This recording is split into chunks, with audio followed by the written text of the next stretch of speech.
de los dos periodos sobre los cuales existen más discusiones, que son los más controvertidos.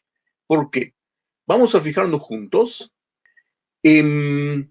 Como vimos en las clases anteriores, en la arqueología bíblica se fueron constituyendo en el siglo, ya a partir del siglo XIX, pero sobre todo en el siglo XX, dos grandes escuelas que muy a grandes rasgos las llamamos los minimalistas y los maximalistas, y se puede decir muy de manera general, muy a grosso modo, que las grandes discusiones de estas dos escuelas están centradas en dos épocas, como acabo de decirlo. Por eso es que yo les he asignado dos clases, una clase a cada una de estas disputas, la quinta clase y la sexta clase, ¿sí? ¿Cuáles son las dos épocas que son tan discutidas? La primera estamos viendo acá, la época de la conquista y el asentamiento, que de acuerdo a los maximalistas comienza a finales del siglo XIII antes de nuestra era, hasta que a finales del siglo XI los israelitas logran conformar un país, un estado, con instituciones, con rey, etc. Es decir, que se trata de un país, de un periodo, de más de 200 años. Más de 200, tal vez 250 años, las fechas aquí no son exactas, y sobre esta época, como dijimos, existen opiniones muy encontradas. Por un lado, los maximalistas que dicen que en estos 200 y pico de años realmente las tribus israelitas entraron a la tierra de Canaán y después de una larga lucha de más de 2 siglos lograron conquistar la mayor parte de la tierra de Canaán y establecer un reino, los maximalistas. Y los minimalistas, por otro lado, dicen que todo esto no sucedió. No sucedió. Vamos a ver más adelante, voy a especificar más cuál es la opinión de cada una de las escuelas. La segunda disputa es de la época del Reino Unido, desde finales del siglo XI hasta el 928, con la división del reino, que es lo que vamos a ver. Vamos a dedicarle toda la clase número 6 la semana que viene, ¿sí? Y solo por nombrarlas, las discusiones, por supuesto, entre los maximalistas que dicen que hubo un Reino Unido, con los reyes David y Salomón que gobernaron sobre toda la tierra de Israel, y los minimalistas que dicen que no, que eso no existió, pero de eso nos vamos a ocupar, como dije, la semana que viene. Ahora vamos a adentrarnos aquí, ¿sí? Hoy vamos a hablar durante toda la clase de estos 200 y pico de años a partir de fines del siglo XIII antes de nuestra era, es decir, en la segunda parte del reino de Ramsés II y de su hijo, el reino de Merneptah. De eso vamos a hablar. Quiero adelantar desde ya que todo el tema que vamos a tocar hoy fue muy desarrollado en el curso acerca de la salida de Egipto y la conquista de Canaán. Aquí hoy lo vamos a hacer de una manera mucho más sintética, poniendo hincapié en los temas que son relevantes para este curso. Pero yo les recomiendo, como siempre, ver también allá. Hay ciertos temas que allí me pude explayar más, porque todo el curso fue dedicado a esta época en aquel curso. Pero aquí vamos a ver que no va a ser una repetición del curso, sino que hay algunas cosas que sí vamos a repetir, pero como dije, haciendo hincapié en otras cosas. Adelante.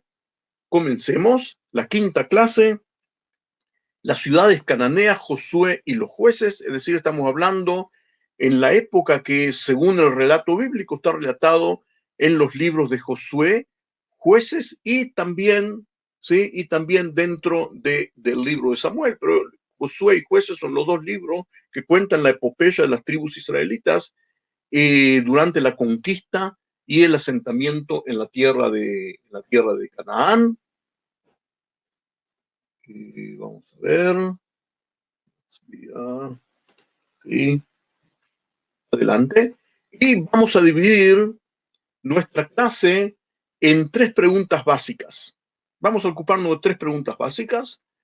La primera, ¿qué habríamos de encontrar según el relato bíblico? Es decir, en general, ¿cuál es la línea central? ¿Cuáles son los datos principales, los datos base que nos brinda el relato bíblico? Pregunta número 1. Pregunta número 2, ¿qué han descubierto los arqueólogos? Sobre todo los arqueólogos que excavaron aquí en la tierra de Israel, pero también vamos a hablar, por supuesto, de la estela de Merneptah, pero sobre todo de los descubrimientos en la tierra de Israel. La primera pregunta trata de la Biblia, la segunda de la arqueología y la tercera, ¿qué interpretación se da a la combinación de esos 2 datos? ¿Sí? ¿Qué opinan las diferentes escuelas, los diferentes pensadores, los diferentes investigadores acerca de la combinación de los datos de la Biblia y de los datos de las excavaciones arqueológicas? Primera parte, ¿qué habríamos de encontrar según el relato bíblico? ¿Qué nos dice la Biblia acerca de este periodo? En general, me imagino que todos y cada uno de ustedes, en sus lecturas, alguna vez en la vida han leído el relato bíblico, esa epopeya que ya es parte de la cultura, de la cultura occidental y tal vez de la cultura mundial, la epopeya de la conquista de la tierra de Canaán a manos de las tribus israelitas.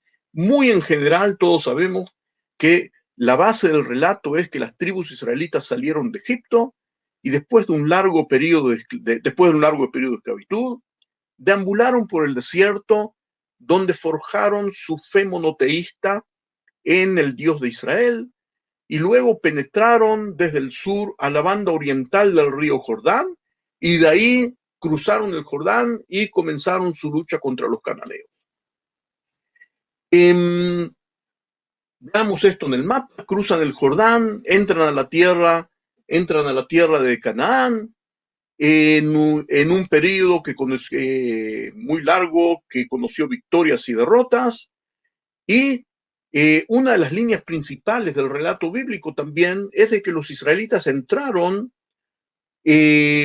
con su creencia monoteísta, pero después de asentarse aquí, a causa de su interacción con los cananeos, sobre todo a causa de casamientos mixtos con mujeres cananeas, fueron influenciados por los cananeos, lo cual produjo que adoptasen parte de las creencias religiosas politeístas de los cananeos. Es algo que nos machacan continuamente el texto bíblico, ¿sí? Con su vista teológica, que esa es la causa de las derrotas, etcétera, etcétera.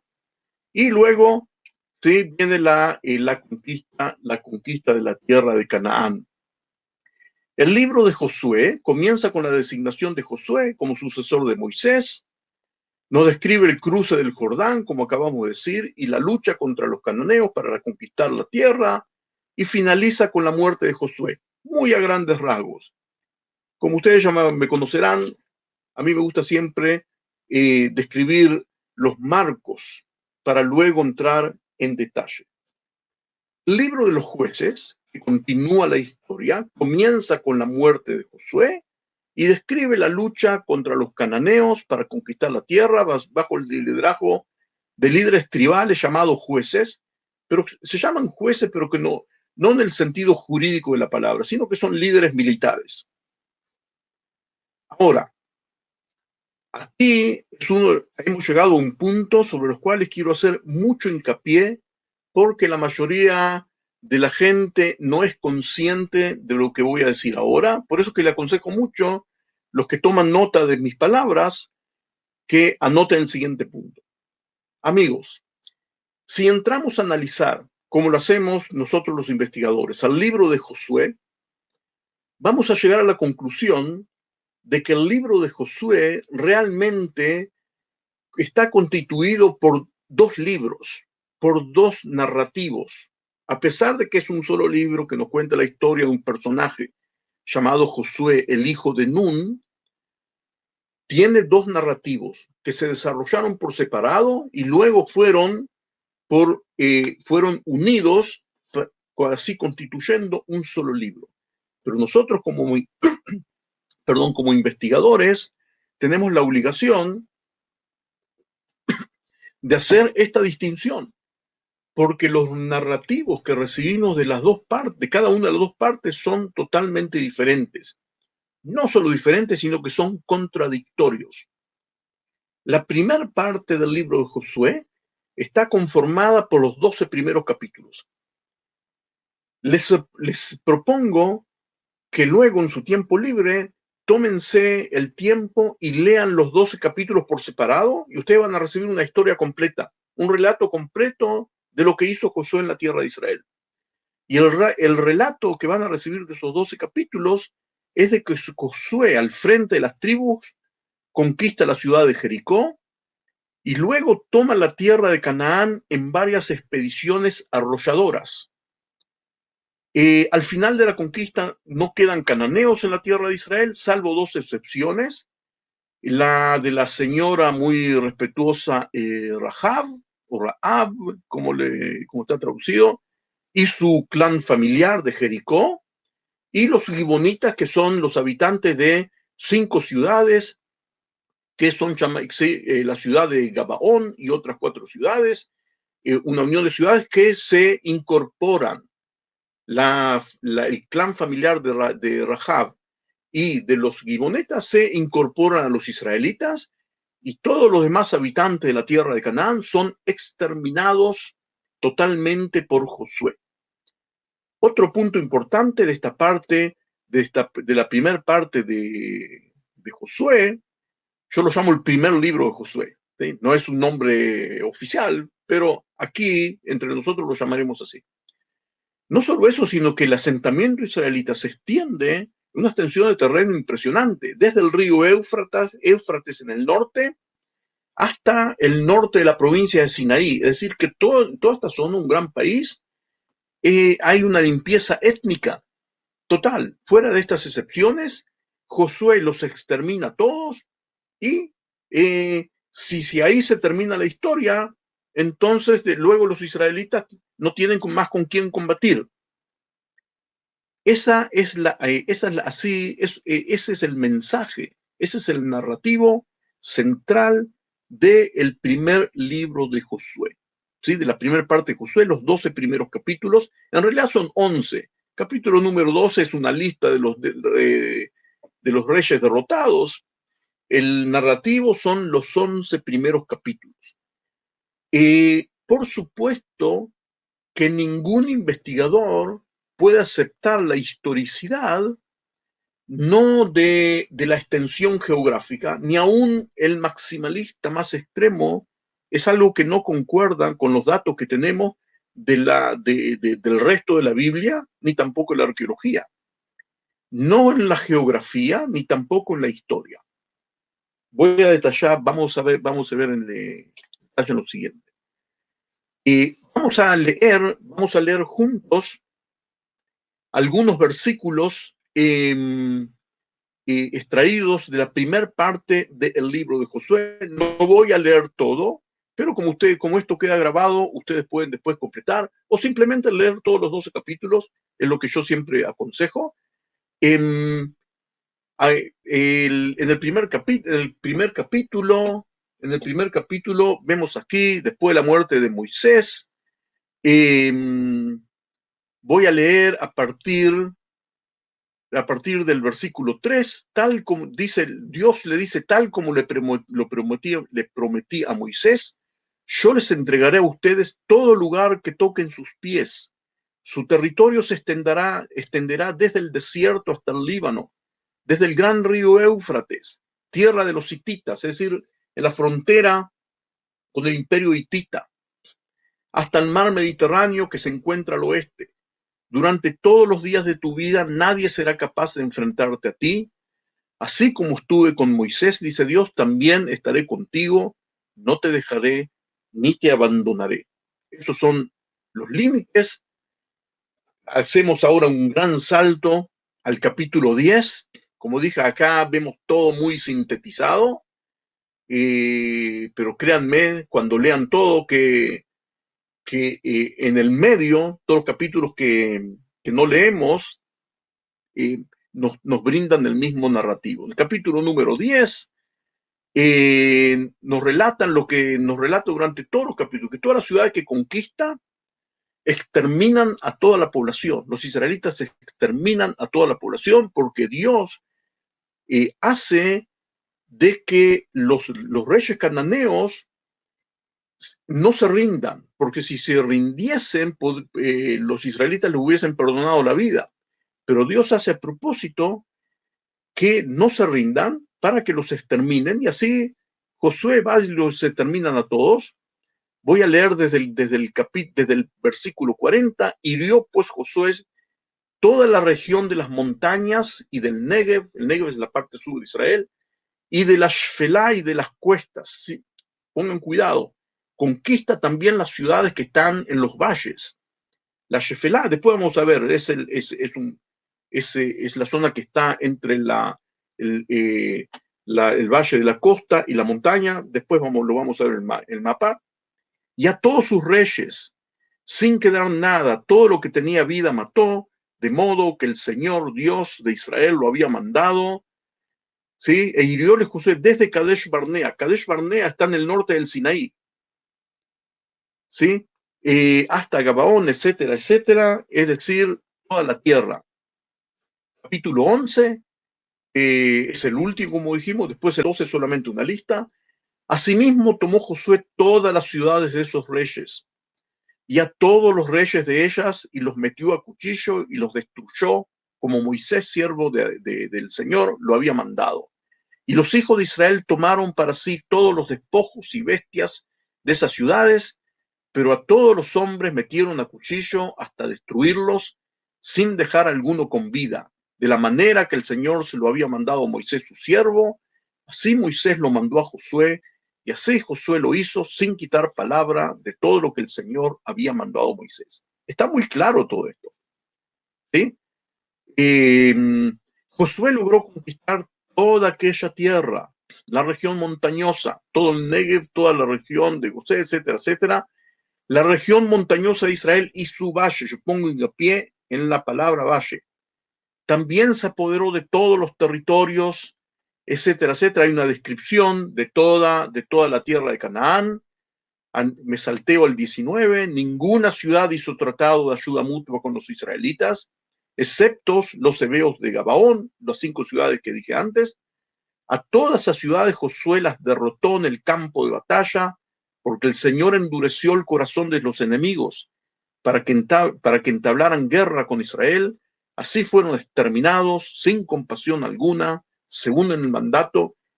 Acá dicen con palabras muy explícitas lo que yo adelanté antes, un relato. Ese es el relato de la primera parte del libro de Josué. ¿Sí? Y si nos fijamos un poco en el mapa, en realidad, en esos 11 capítulos nos relatan cómo Josué en 3 grandes campañas militares aniquila a todos los cananeos. Una en la parte central, una en la parte del norte, ¿sí? La campaña contra los reyes del norte, contra los reyes del centro, y aquí contra los reyes del sur, y así los aniquila a todos, como lo hemos visto. Creo que lo hemos sintetizado muy claro. Ese es el relato de la primera parte. Ahora, amigos, pasemos a la segunda parte del libro de Josué. Pongan cuidado cuán importante es escudriñar en las fuentes bíblicas. La Biblia no es un libro que uno puede leerlo de corrido como se lee un libro moderno. La Biblia hebrea es un conjunto de 35 libros, cada uno es una composición literaria diferente, y cada uno de ellos muchas veces, como el libro de Josué, está compuesto por varias creaciones literarias que luego fueron unidas. Ahora vamos a pasar a la segunda parte del libro de Josué, que comienza en el capítulo 13. Y como veremos juntos, el narrativo aquí es totalmente distinto. En el segundo narrativo, la segunda parte del libro de Josué, Dios le dice a Josué que él ha llegado, es ya un anciano, ha llegado a la vejez, y la mayor parte de la tierra de Canaán no fue conquistada. Increíble. 2 capítulos antes nos relataron que Josué exterminó a todo el mundo, desde el río Éufrates hasta el norte del Sinaí. Aquí, en la segunda parte, nos relatan otra versión, una versión totalmente diferente de la primera versión. Segundo punto, en esta parte nos dicen que los israelitas lograron controlar solamente las zonas montañosas y que no lograron conquistar las zonas de los valles. Tercer punto, el asentamiento israelita es desde Dan hasta el norte, después vamos a verlo en el mapa, hasta el valle de Beersheba en el sur. Es mucho más limitado geográficamente. No llega hasta el Éufrates en el norte, ni tampoco llega hasta el norte del Sinaí en el sur. El héroe es el mismo héroe, Josué, pero el relato es diferente. Adelante, vamos a leer, como hicimos con la primera parte, vamos a leer algunos trozos escogidos de la segunda parte. Y así comienza el capítulo 13. Y siendo Josué ya viejo, entrado en días, el Señor le dijo: tú, Josué, eres ya viejo, de edad avanzada, y queda aún mucha tierra por poseer. Esta es la tierra que queda. La tierra que queda es una traducción literaria del hebreo Haaretz Anisheret. Tal vez es un poco difícil. Haaretz Anisheret quiere decir la tierra que queda, es decir, la tierra que no han logrado conquistar. ¿Sí? En el futuro, Dios le promete que en el futuro la van a conquistar, pero en este momento, en esta generación, ustedes no la han conquistado. Y luego, a partir de aquí y hasta el capítulo 17, hay una especificación geográfica magnífica de cuál es la tierra que no lograron conquistar. Magnífica, yo la amo. Es tan real y es tan específica que uno puede tomar el mapa y estos capítulos de la Biblia y dibujar exactamente cuál es la Aretz Nisher, cuál es la tierra que quedó. Ese mapa lo vamos a ver a continuación. ¿Sí? Entonces aquí nos empiezan a relatar. Nosotros, por supuesto, no vamos a leer todo. En general, como lo dije antes, lo que queda por conquistar son la zona de los valles, que los israelitas, según el segundo narrativo, no lograron tomar a mano de los cananeos. El libro de los jueces, que viene después, que continúa el libro de Josué, tiene el mismo narrativo que la segunda parte del libro de Josué. Y los libros que siguen también. El libro de Samuel y el libro de los Reyes también. El segundo, voy aquí a hacer una pausa y sintetizar lo que acabo de decir. De los dos narrativos que tenemos dentro de Josué, el segundo va en línea, va de la mano con el narrativo que sigue con la continuación de la Biblia, que nos informa de que en la época de la conquista y el asentamiento, los israelitas lograron conquistar solamente las zonas montañosas de la tierra y las demás zonas lograron conquistarlas en las generaciones posteriores. Como todos ustedes sabrán, la ciudad, por dar dos ejemplos muy conocidos, la ciudad cananea de Jerusalén fue conquistada por los israelitas recién en la época de David. y la ciudad cananea de Gezer fue conquistada por los egipcios y entregada a los israelitas recién en la época de Salomón, según la continuación. Y la zona de la costa de los filisteos siguió siendo filistea siempre durante toda la época, según los demás libros de la Biblia. Es decir, que el relato básico de los 12 primeros capítulos del libro de Josué van en contra de del relato de todos los demás libros de la Biblia. En general, todos los demás libros historiográficos de la Biblia, desde la segunda parte de Josué hasta el libro de Reyes, concuerdan.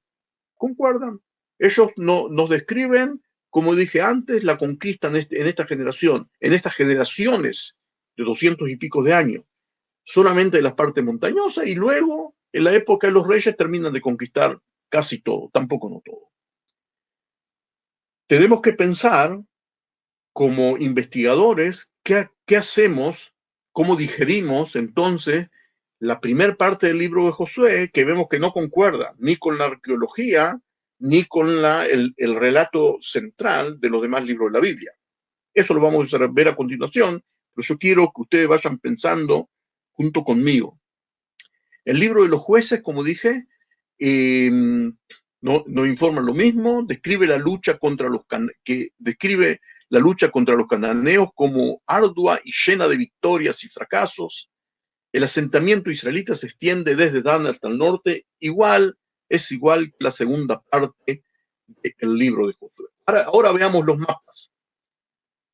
Mapas muy dispares, es decir, si tomamos la primera parte del libro de Josué, los israelitas conquistaron aquí desde el Éufrates, donde estoy mostrando, hasta el norte del Sinaí, hasta el arroyo de Egipto. El arroyo de Egipto bíblico es el arroyo del Arish de hoy en día y no el Nilo, no hay que confundirse. Tienen nombres diferentes en el hebreo bíblico y también parte del Líbano. Y sin embargo, según el segundo narrativo, el límite de la conquista en el norte es aquí, en la zona de Dan, como vemos aquí, hacia el sur. Hacia el sur. Ahora, me imagino que muchos de ustedes se preguntarán ahora, ¿cómo puede ser de que existe semejante contradicción dentro, no solo dentro de la Biblia, sino dentro del mismo libro de la Biblia? Para responder esa pregunta, yo necesitaría de un curso entero, no de una clase entera, sino de un curso entero. Así que no esperen que la responda de una manera completa ahora, pero para que no nos quedemos con las ganas, quiero mostrarles un ejemplo de cómo contradicciones como estas existen en la Biblia dentro del mismo libro o con un libro y dentro de un libro del otro. Muchísimas contradicciones. Vamos a ver solamente una por falta de tiempo. Si nosotros nos preguntamos, por ejemplo, ¿quién y cuándo, cómo fue conquistada la ciudad cananea de Hebrón en la época de la conquista del asentamiento? Una pregunta lógica y simple. La ciudad de Hebrón era la ciudad principal en las montañas de Judá y nosotros nos preguntamos cómo se conquistó. Muy bien, si ustedes escudriñan la Biblia, van a ver que en la Biblia van a encontrar 3 o 4 versiones diferentes, según como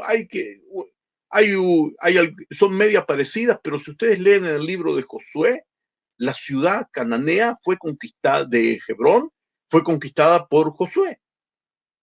Aparte, según la primera parte del libro de Josué, conquistó toda la tierra. Entonces, por supuesto que también la ciudad de Hebrón. Pero, según la segunda parte del libro de Josué, capítulo 15, y según la historia fue diferente, y según el libro de los jueces, la ciudad de Hebrón fue conquistada en la época de los jueces, es decir, después de muerto ya Josué. Difícil, ¿no? Bueno, tenemos aquí varias posibilidades. Una de las posibilidades es, como hacen los minimalistas, decir que estas contradicciones nos deben llevar a la conclusión irreversible de que uno no puede confiar en los relatos bíblicos. Una visión legítima, yo no la comparto. Pero otra visión es pensar en la versión que yo acepto, no solamente yo, sino muchísimos investigadores, que nosotros tenemos aquí en mano un libro que fue editado siglos después de los acontecimientos. Una ciudad tribal que conserva sus tradiciones de una manera verbal, de una manera oral, cuando esos relatos son volcados a la escritura y son editados siglos después, es lógico que haya varias versiones. Es algo que sucede incluso con sucesos de la Primera Guerra Mundial y de la Segunda Guerra Mundial, y aún de guerras más cercanas. Hay varias versiones. Es lógico que existan versiones diferentes. Hay otra cosa, yo siempre digo de que en las falsificaciones no existen contradicciones. Un falsificador nos deja una historia perfecta, que no tiene contradicciones internas.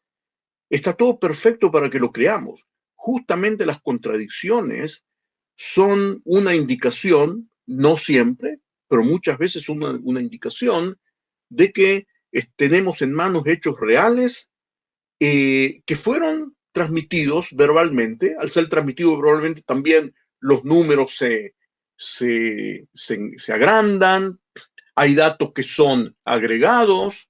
Nosotros los investigadores no leemos todo cuando aceptamos cada detalle.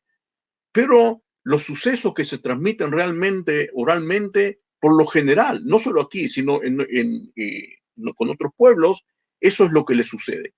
Y por lo tanto no debemos temer de las contradicciones, sino que tenemos que buscar a la base, a la semilla que está dentro del relato y tratar de evitar todos los relatos de no aceptar verbalmente a la envoltura teológica que los envuelve para ofrecérnoslos. Adelante. Bueno, esto ya lo vimos, esto también ya lo vimos. Ahora estamos viendo ahora un mapa muy importante. Si tomamos, como dije antes, la segunda parte del libro de Josué y el libro de los jueces y dibujamos el mapa, como dijimos antes, el mapa que vamos a recibir es este mapa. Yo lo escaneé del Atlas Carta. Este es el mapa. Vamos a dar un vistazo al mapa. El mapa, lo que está aquí pintado con color es la zona donde se lograron asentar los israelitas.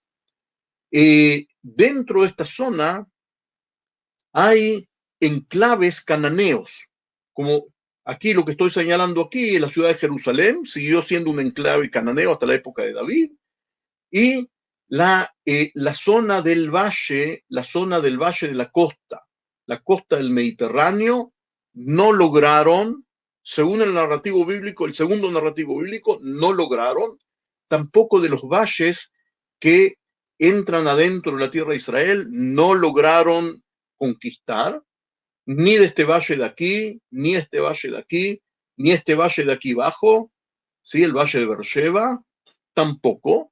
Y a esto habría que agregarle otras lengüetas de todos los valles que penetran. No sé si ustedes sabrán que aquí tenemos el río Jordán, que desemboca en el Mar Muerto, y aquí por el centro tenemos un cordón de montañas. Después les voy a mostrar, ahora dentro de un minuto van a ver un mapa que es más topográfico, que viene a ser la línea divisoria de aguas entre la cuenca del Mediterráneo y la cuenca de el Kineret, Jordán, Mar Muerto.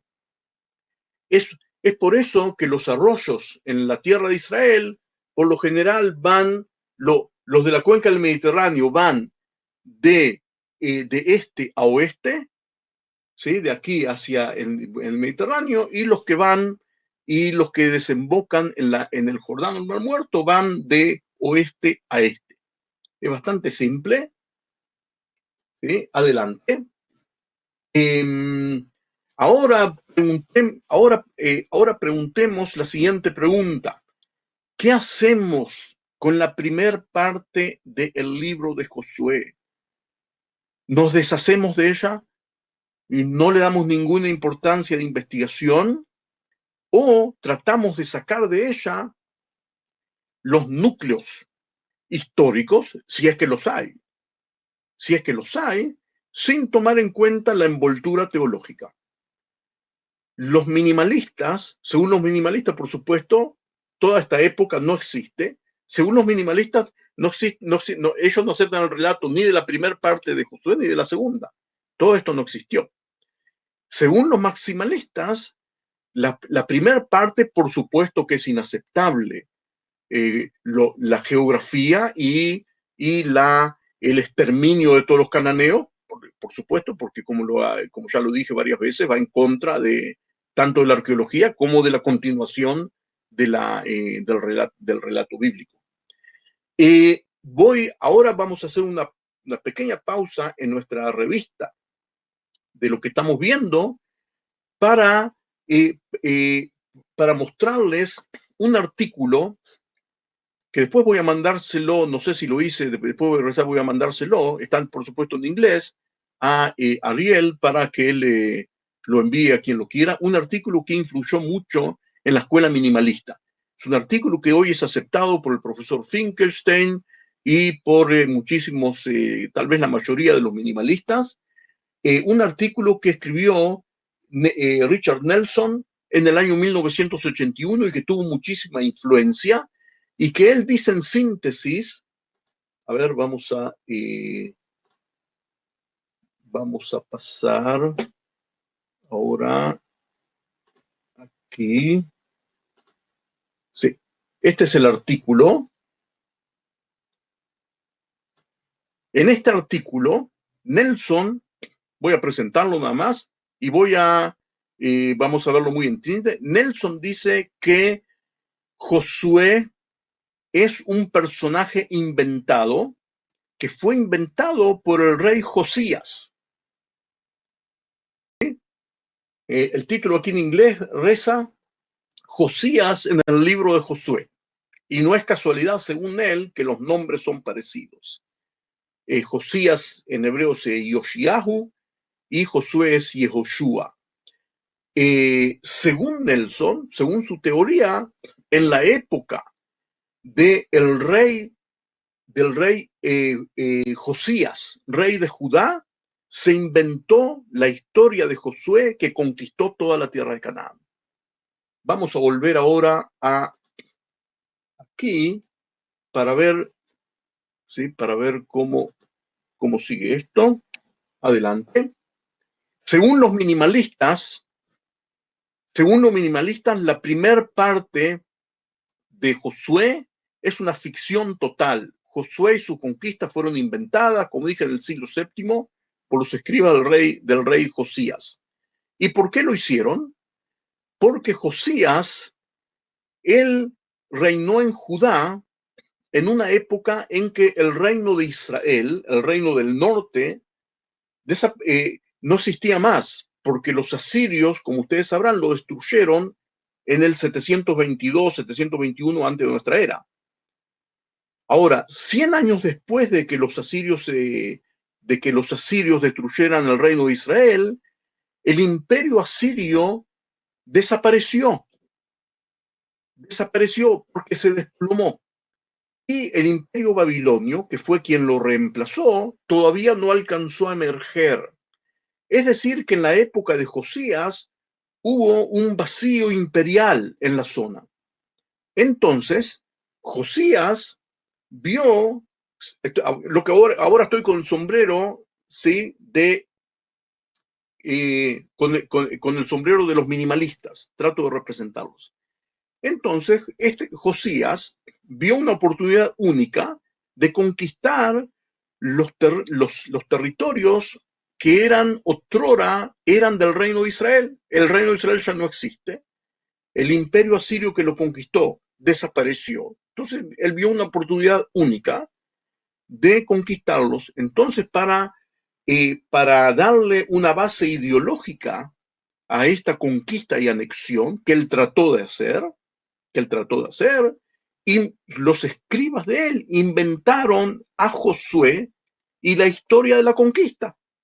Lo inventaron. Entonces él dice, yo, ¿sí? Soy el continuador de los antiguos israelitas, soy el rey de Judá, entonces ahora voy a recuperar lo que siempre tendría que haber sido nuestro. Yo soy el enviado de Dios, Dios eligió a la casa de David después de Josué, por eso así se inventó esta historia.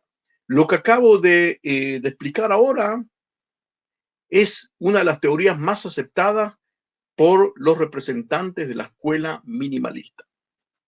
Adelante. ¿Sí? Esto es lo que acabo de explicar.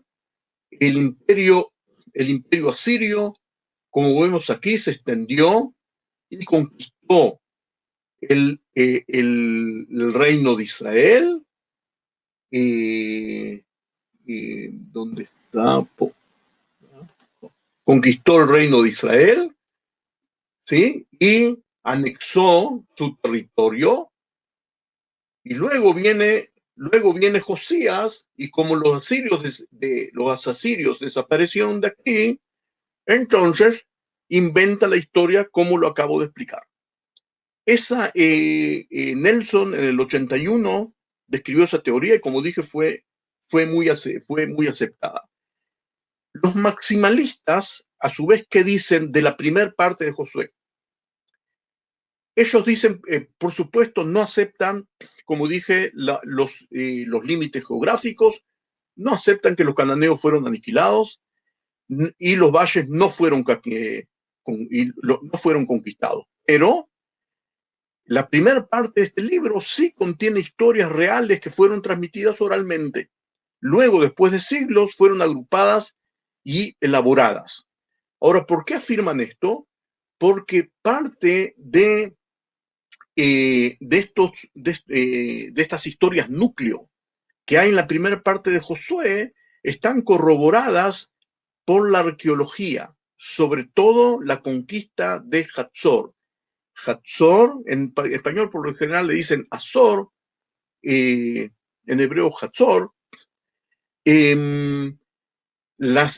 Hatzor, como lo vamos a ver después, fue excavada y realmente fue destruida por el fuego, lo vamos a ver después, totalmente a fines del siglo XIII. Hay una correspondencia muy fuerte entre el texto bíblico que está en la primera parte de Josué y la arqueología.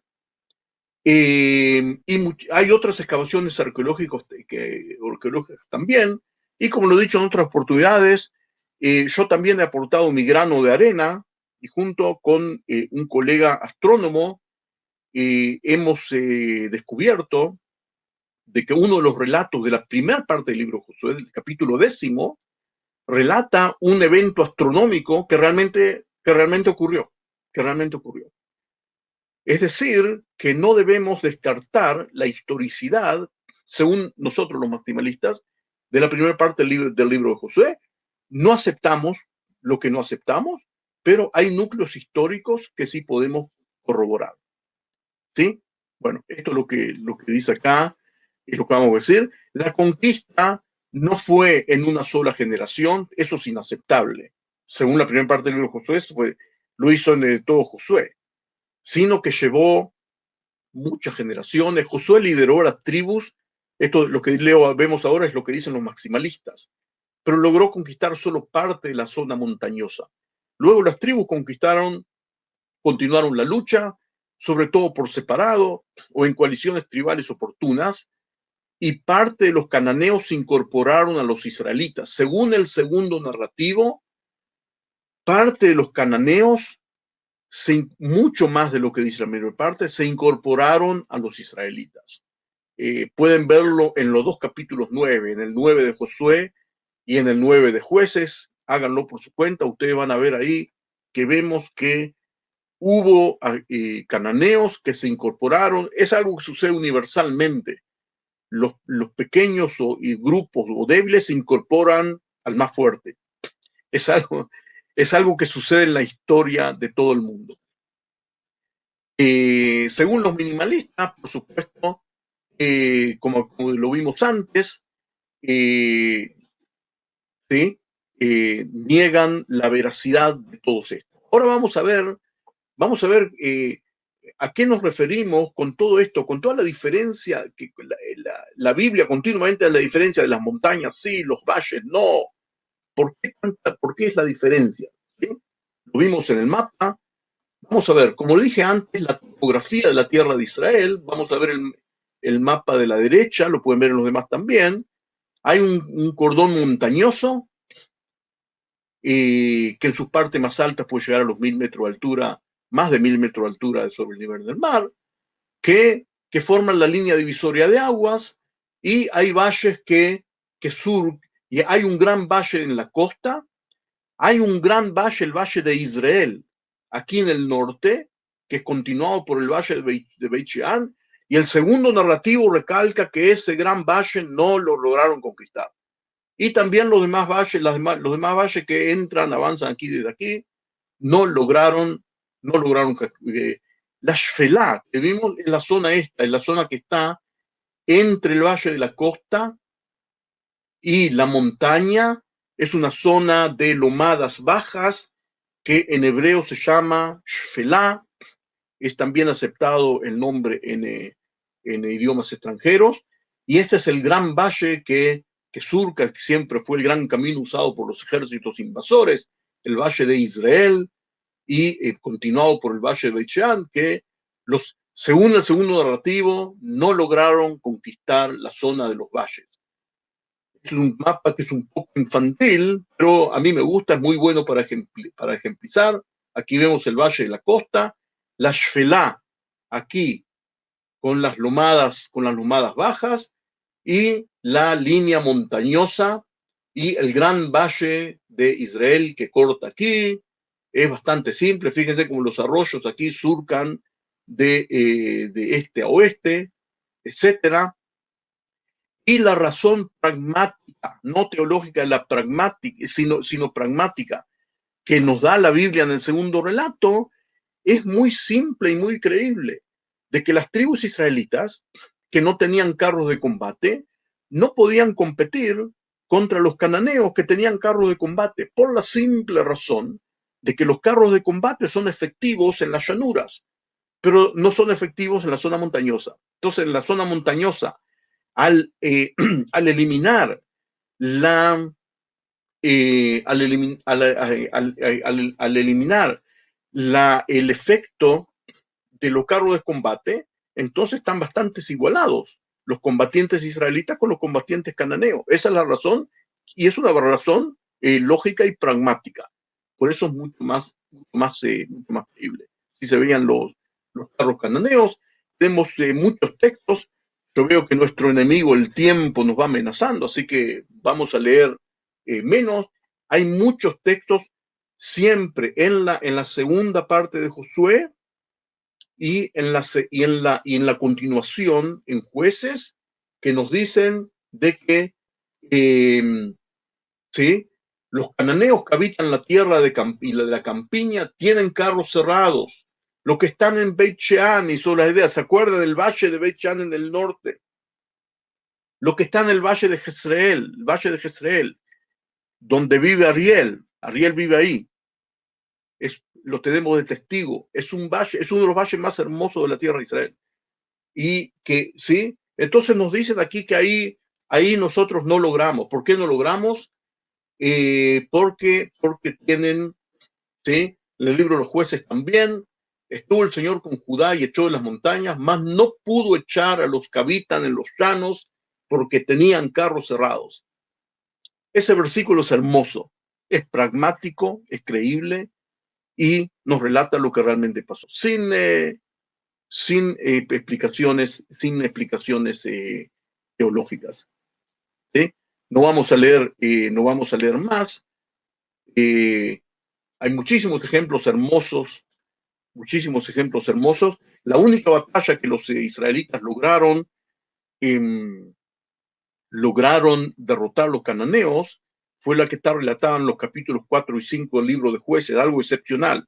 Por eso que se escribió tanto, por eso que se escribió la poesía de Débora, en el capítulo 5, uno de los textos más antiguos que tenemos en la Biblia, algo hermoso que aquí no tenemos más tiempo para verlos. Adelante. ¿Por qué los israelitas no lograron conquistar toda la tierra de Canaán durante el periodo de conquista y asentamiento? Pregunta legítima. Pregunta legítima. Otra vez, la Biblia da diferentes respuestas. Los textos bíblicos dan diferentes respuestas, algunos teológicos y algunos pragmáticos. Y aquí no tenemos el tiempo, tampoco no es el lugar, de verlos a todos. Respuesta número 1, la respuesta teológica, ¿sí? Porque Dios no quiso que la tierra quede vacía. Sí, pongan cuidado de que estas explicaciones contradicen a la primera parte del libro de Josué. Según la primera parte de Josué, conquistaron todo. Respuesta 2 y 3, porque Dios quería probarlos a los israelitas, a ver si si iban a seguir siendo fieles a la creencia monoteísta y no iban a copiar a la idolatría de los cananeos. Otra explicación teológica.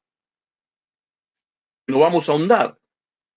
Y tenemos la explicación, por ejemplo, la explicación pragmática, que por supuesto es la que aceptan los investigadores, la que dijimos antes es a causa de los carros de los cananeos, como lo vimos en este hermoso versículo del primer capítulo del libro de los jueces. Adelante, ¿sí? Es lo que no. Ahora, lo que no alcanzaron a conquistar, fíjense cuántos enclaves cananeos quedaron incluso dentro de la zona que conquistaron, es decir, ¿sí? Lleno de enclaves cananeos. Ahora llegamos a la segunda parte. ¿Se acuerdan? Nuestra clase hoy está dividida en 3 partes. La segunda parte, ¿qué descubrieron los arqueólogos? Los arqueólogos, vamos a hacer un pequeño recordatorio, los arqueólogos dividen esta época dividen las épocas de las cuales tratamos en la época del bronce y la época del hierro.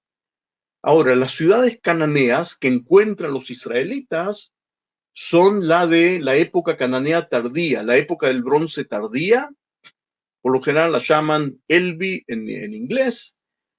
Esas son las que encuentran los israelitas. Y los asentamientos israelitas son conocidos como los de la época del hierro I.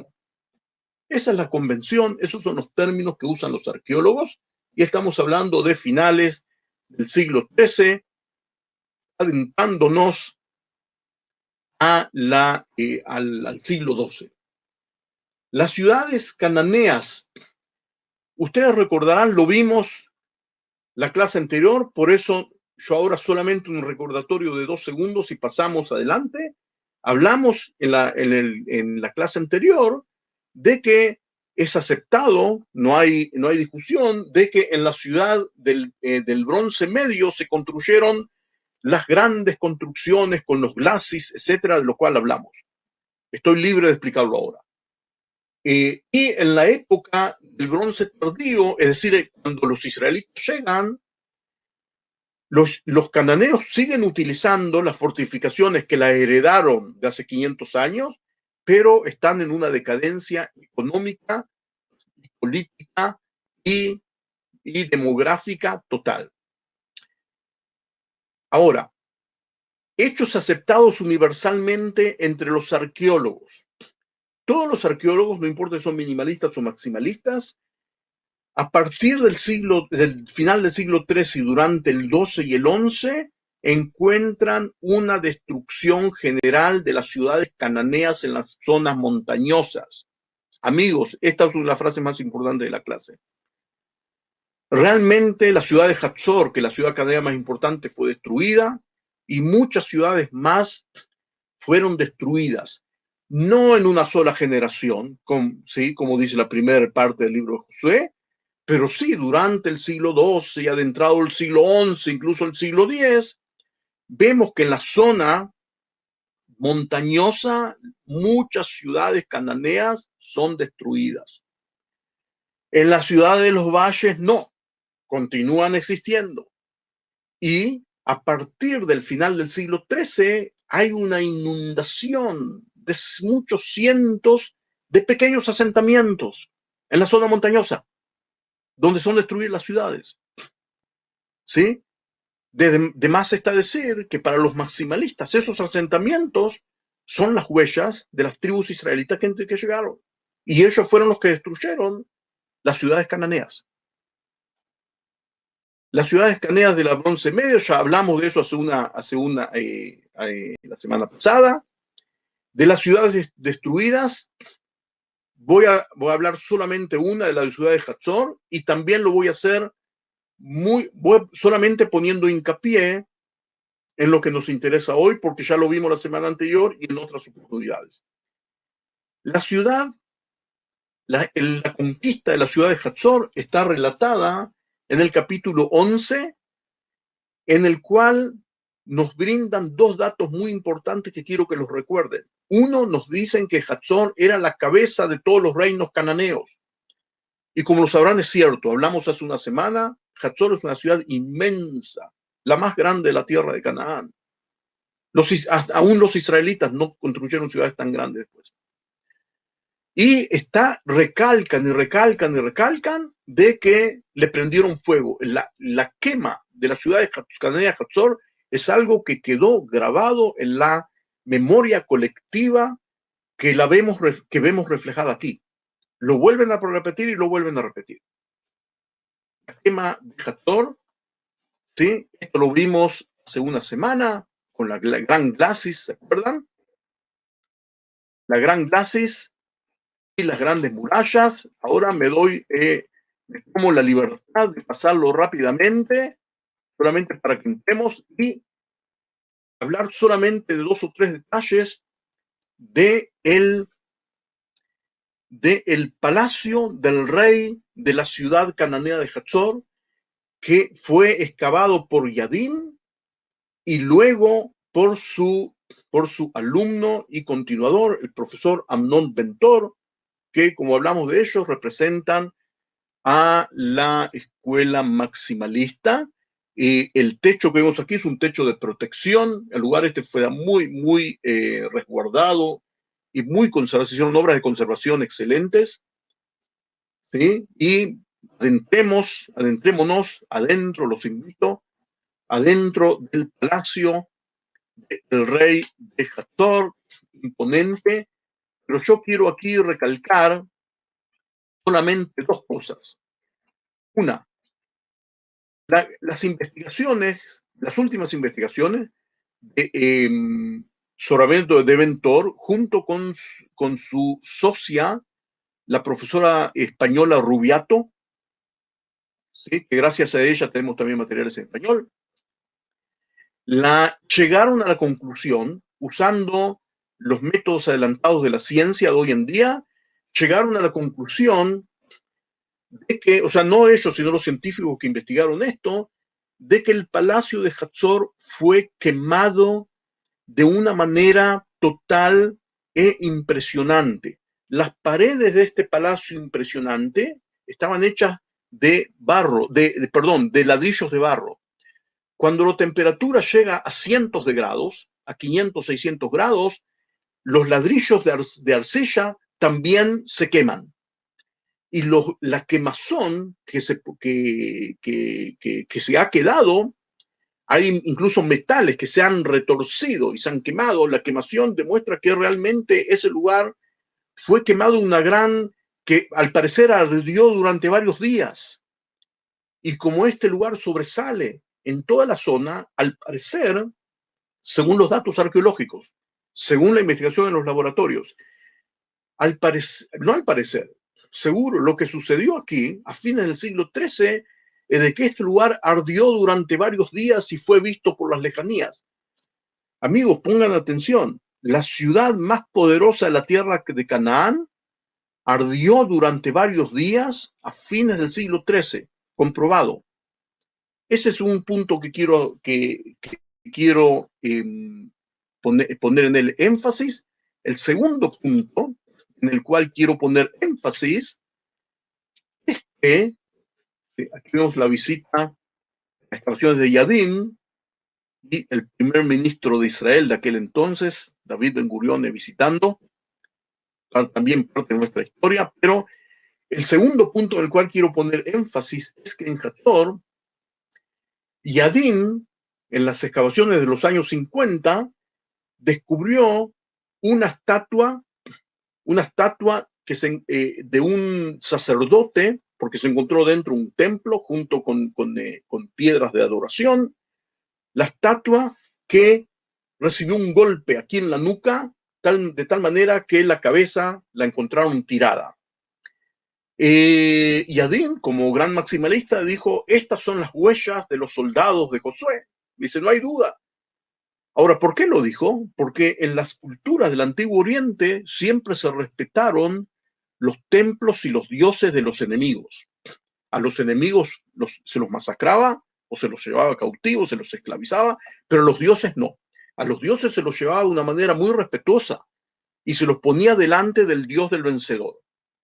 Luego, si se hacían las paces con el vencido, se lo devolvían algo muy parecido con el arca de la alianza que se llevaron los filisteos. Esa es la costumbre en el mundo antiguo, en el mundo politeísta. No se destruía y por supuesto que no se ensañaban con los dioses extranjeros.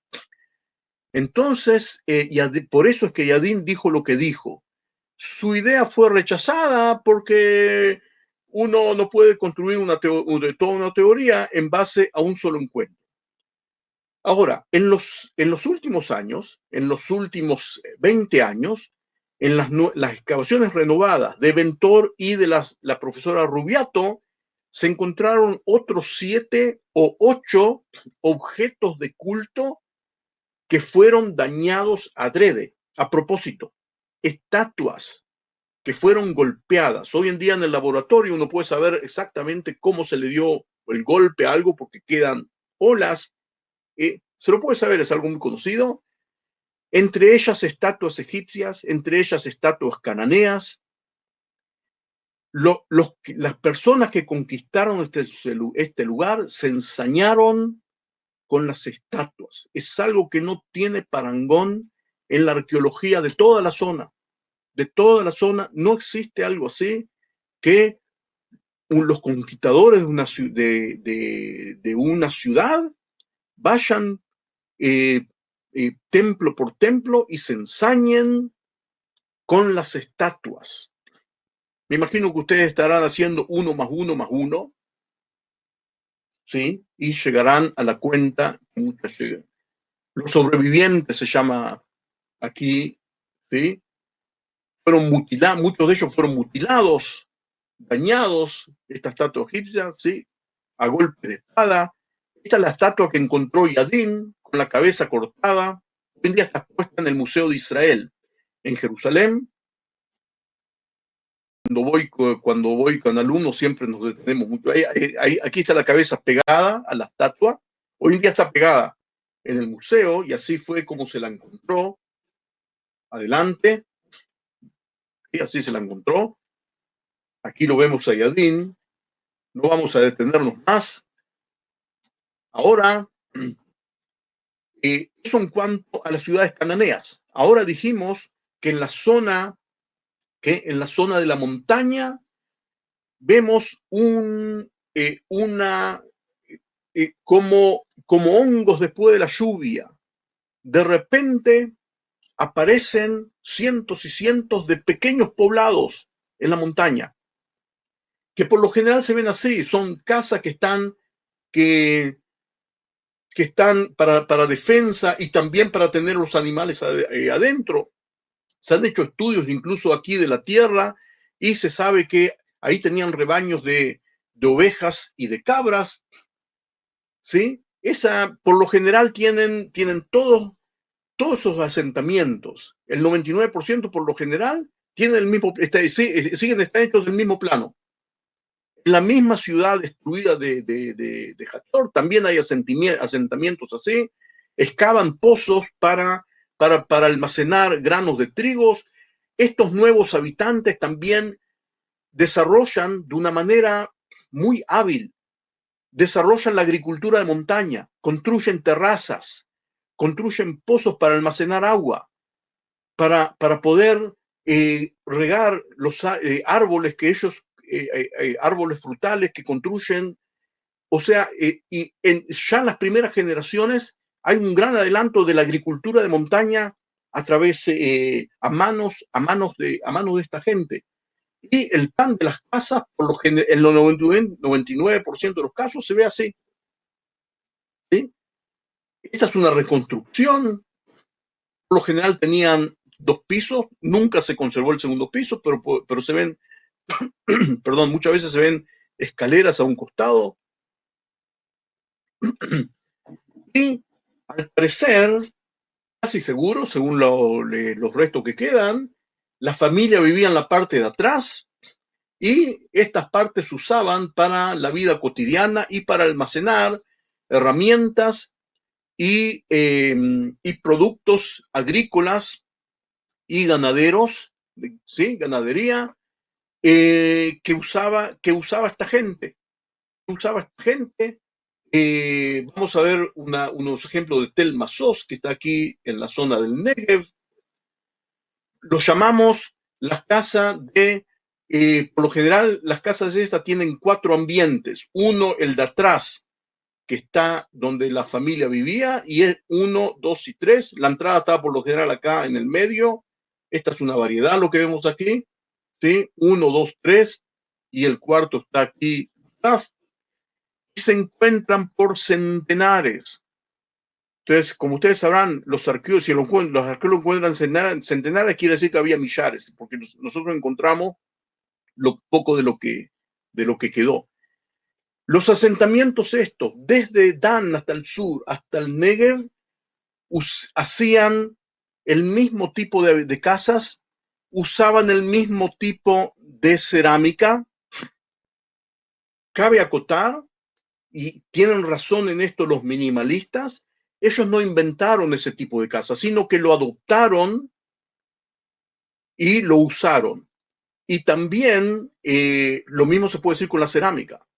Ahora, los minimalistas dicen esto como una prueba de que esta gente no llegaron de afuera, sino que eran cananeos, que ahora se asentaron, eran nómades y ahora se asentaron, se volvieron sedentarios.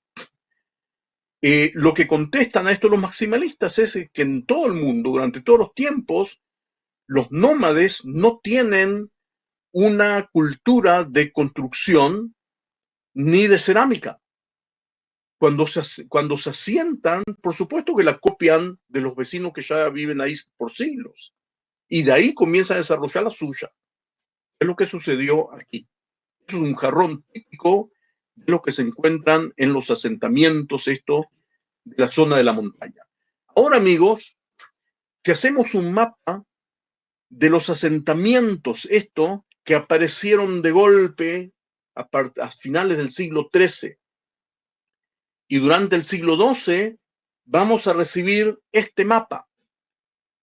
Si ahora comparamos el mapa de la arqueología de los asentamientos con el mapa que hicimos de la Biblia, el parecido es tan grande, pero tan grande, que si uno es minimalista, tiene que, a la fuerza, ¿sí? Necesariamente, tiene que afirmar de que el mapa de la izquierda fue inventado 500 años después por los escribas de Josías. Y lo inventaron de una manera tan genial, fueron adivinos. Como nosotros los maximalistas no creemos de que ellos fueron adivinos, es imposible separar con la similitud. Es más que similitud, es una igualdad, ¿sí? La correspondencia, en casi un 100% que existe entre los dos mapas. No lograron conquistar los valles, según el mapa arqueológico, y sí lograron asentarse y con enclaves cananeos. Los dos mapas son iguales. Adelante. Esta gente también, esta gente también construyó lugares de culto. Voy a detenerme aquí para decir dos o tres cosas de los cientos de cosas que no vamos a ver. En todos estos 200 asentamientos están totalmente limpios de objetos de culto. No tienen estatuas de culto. Como ustedes sabrán, 200 años después, en las ciudades israelitas se encuentran estatuas de culto, cananeas, por influencia cananea. En estos asentamientos del primer siglo, no hay en absoluto. Su culto es sin estatua. Su culto es sin estatua. También corresponde con el relato bíblico, que llegaron aquí limpios y luego, por la influencia de los vecinos, comenzaron a adorar también dioses extraños. Otra particularidad, en todos esos asentamientos se analizaron los huesos de animales que fueron desechados después de comerlos. Todos los animales que consumían esta gente de los asentamientos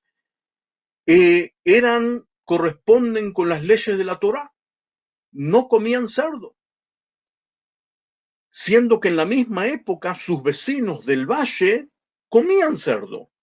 El clima de la tierra de Israel es muy propicio para la crianza de cerdo. Es muy propicio, es excelente para la economía. El cerdo come todos los restos de las actividades agrícolas y los convierte en carne, prácticamente, ¿sí? Viéndolo de un punto de vista económico. Es conveniente económicamente criar cerdos, pero esta gente no comía cerdo. Muy interesante. Adelante, en este lugar, en Argamán, se encontró un lugar de culto que viene aquí, en esta parte, hay un gran anfiteatro natural. Ahora, como podrán ver, está ubicado en el medio de la zona de asentamiento de la tribu de Menashe, de Menasés. Está aquí, y al parecer aquí congruían los planes tribales.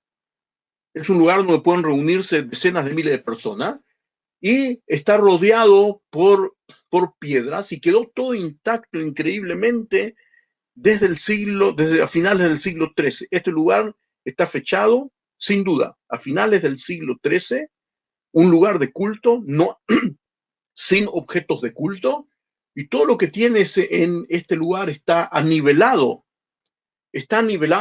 y elevado como para depositar en él algo, no sabemos qué. Aquí, esto redondo que ven es un altar de piedra, que ahora después lo vamos a acercar, y aquí hay una especie de camino marcado por dos líneas de piedras por las cuales una procesión de sacerdotes, por ejemplo, puede ir caminando. Vamos a verlo muy, muy ligeramente. Así se ve en el terreno. Aquí esta es la especie de anfiteatro natural y esta es la zona elevada y con una especie de piso de piedra como para poner un objeto que no sabemos qué, algo no perecedero. La persona que ven aquí es el profesor Shmuel Ahituv, mi maestro y mi guía de doctorado, uno de los grandes investigadores del mundo del libro de Josué. Y este que ven aquí es el doctor Arubas, gran arqueólogo y gran amigo mío. ¿Sí? Este es el camino empedrado, intacto desde el siglo XIII, una joya arqueológica que rodea el lugar. Así se ve desde lejos. Así se ve desde lejos el altar. Vamos adelante. ¿Sí? Así, aquí estamos en el lugar elevado y aquí se ve el altar. Aquí estoy yo con el profesor Ahitub y aquí se ve el altar. Es decir, cuando se hacían sacrificios en este altar, todo el público, el inmenso público tribal que debemos imaginar que estaba ahí, toda la cerámica que se encontró ahí es exactamente igual a la cerámica que se encuentra en los asentamientos. Es la misma gente. Hay aquí depósitos de miles de huesos. todos de animales calificados según los animales de sacrificios de la Torá. No solo eso, sino que el altar, este altar redondo, impresionante que vemos aquí, vamos a pasarlo rápido, ¿sí? Este altar está hecho de piedras de tierra y piedras no elaboradas, lo cual concuerda con la ley del altar del libro del Éxodo capítulo 20. Fíjense, dice el altar, cuántas coincidencias hay. ¿Será todo casualidad? Yo creo que no. Adelante.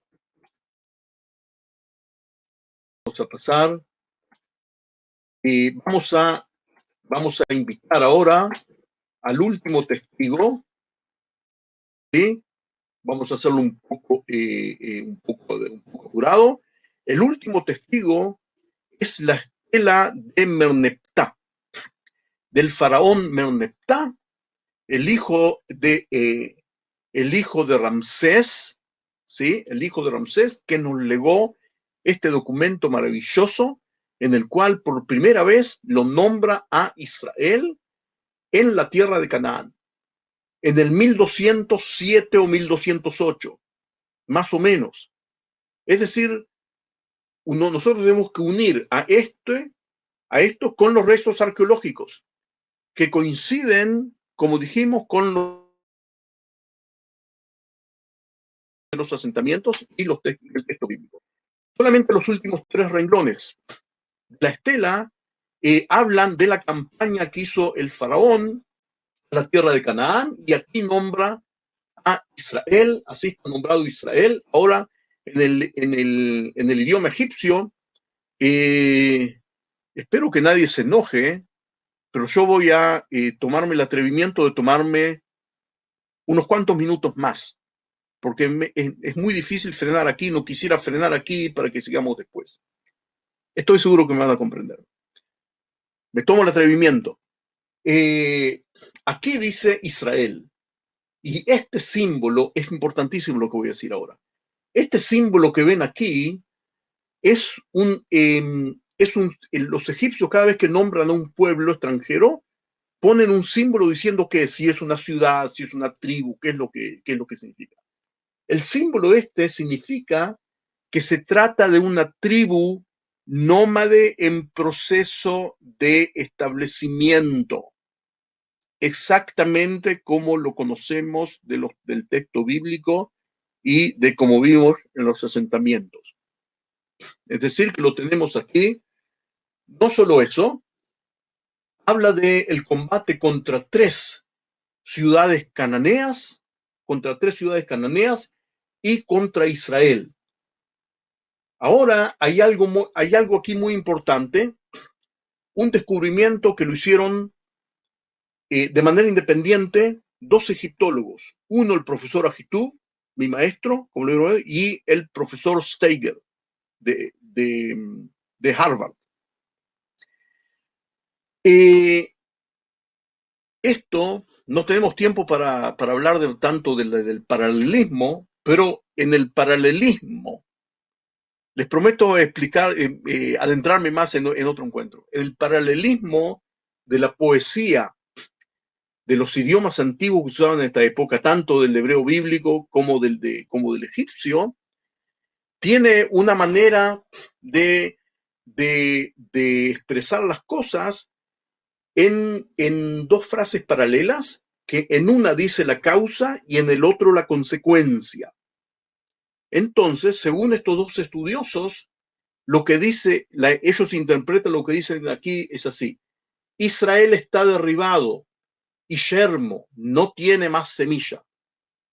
Esa es la causa. Y la consecuencia es: Canaán se ha convertido en una viuda delante de Egipto.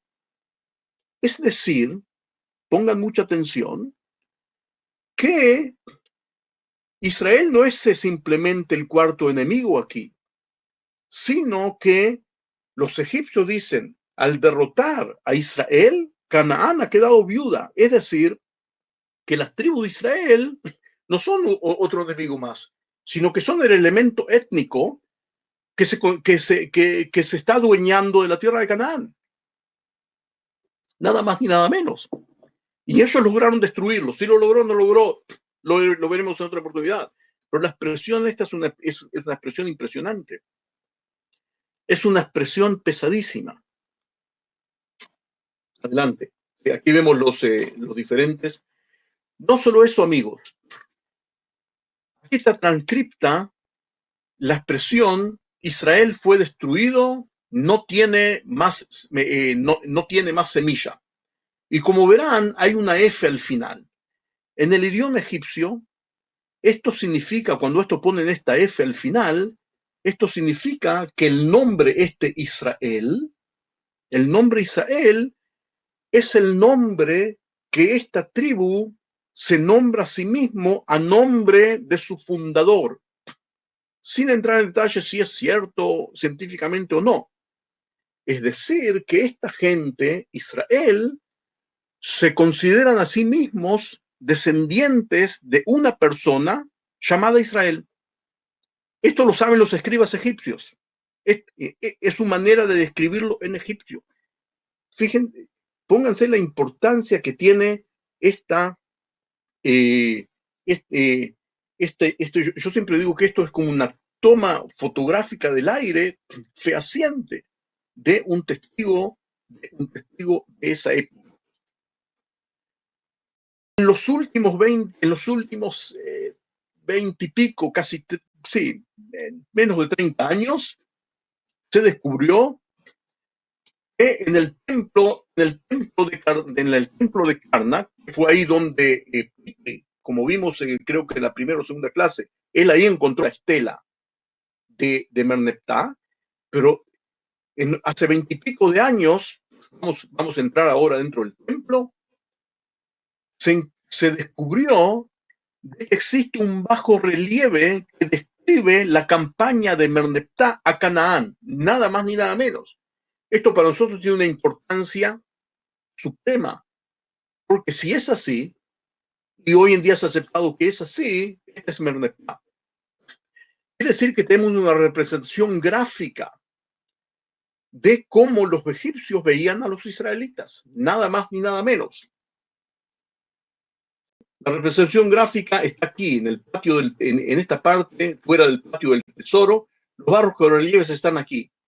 En esta pared, vamos al grano, en esta pared, amigos, está descrita la campaña de Merneptah a la tierra de Canaán, en la cual él encontró a las tribus israelitas que se quieren adueñar de la tierra de Canaán.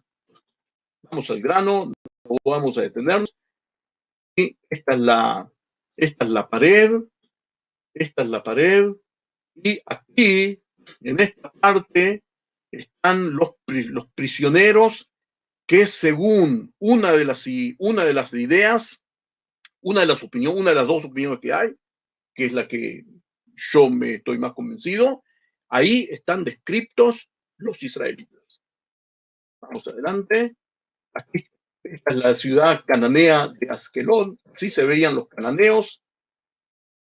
Aquí los vemos rezando a su dios Baal. Y así se veían los israelitas, amigos míos. Pongan cuidado, ¿cómo se veían? No son cananeos.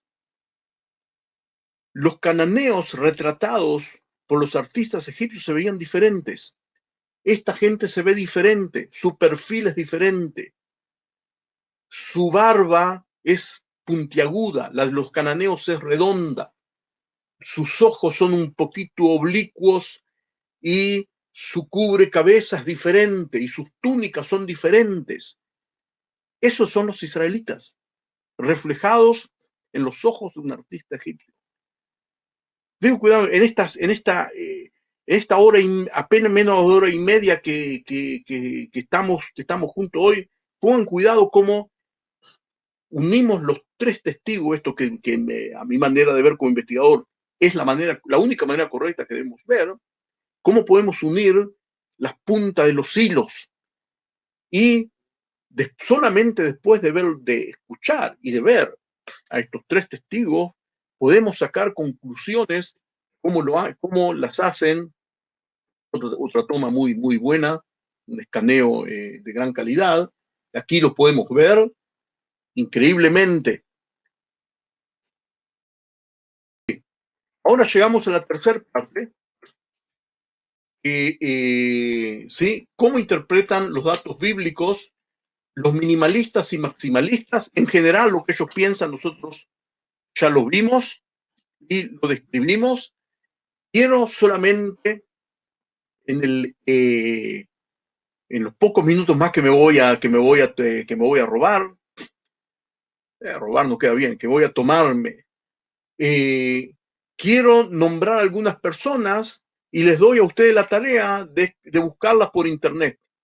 Son personas que influyeron e influyen muchísimo hasta hoy en día en la investigación. Uno de ellos es Albrecht Alt, que un investigador alemán, ministro luterano, que él desarrolló la teoría de la penetración pacífica y lenta. Es decir, no es lo que leemos en la Biblia, es una historia tergiversada. Las tribus entraron de una manera lenta, de tal manera como sucede en muchos lugares en el mundo, que las tribus nómades penetran los lugares poblados y luego después entran en conflicto con los anteriores. Otra persona que influyó muchísimo y sigue influyendo hasta hoy en día, muchos de los minimalistas de hoy en día se basan en Mendenhall.